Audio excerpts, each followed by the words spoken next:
What exists in a breath when there's nothing left? I wonder what is it that it compromises myself. I wonder what does it mean to be me as I look for my own identity inside of my mind. I find that there is no substituent matter that defines my existence. I'm wondering and wishing, what does it mean to be existent versus just living? I've been looking for the purpose and I've been searching, and I don't think I'll find it looking outside, and so I'll close my eyes and see what I find.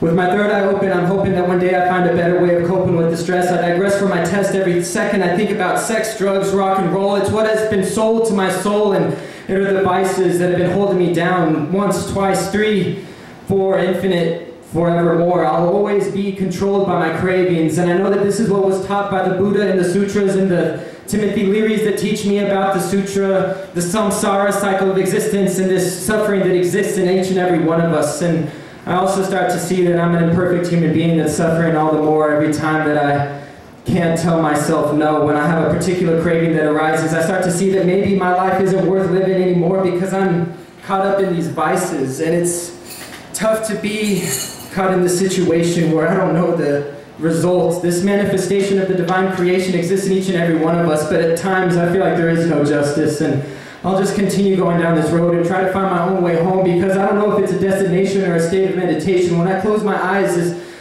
am I trying to find a state of mind to reside so that I can find some peace of mind, or am I just trying to escape and get away from everything that is around? And I hear the sound of the music coming up from the ground to the roof of my mouth with the way that I spit. It's organic, botanical, like an animal. I spit whatever's natural because it's the only thing I can. And I understand that I am just one man in 7 billion, but I still think that I can make a difference. My existence is here for a reason, and there's a reason I'm breathing, and maybe it's to address this treason I'm seeing every day. I don't think I would be living unless I found a purpose, and that's the only thing that has ever saved me.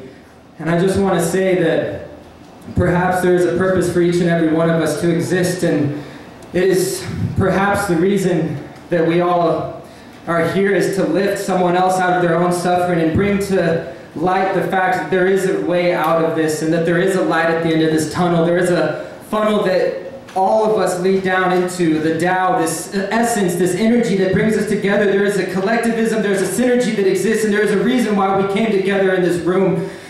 And like I said, it doesn't matter where it goes, but it could just be a fuse, and it could be you with your poem that inspired me to speak of samsara and the things that I've learned in the sutras, and I figured that maybe there is a reason for me living, and it might just be to be spitting with no end in sight, but at least it's a beginning to a conversation, and that's my only intent, the only end. And I appreciate for you to lend your ear to whatever I have to say. So again, thank you.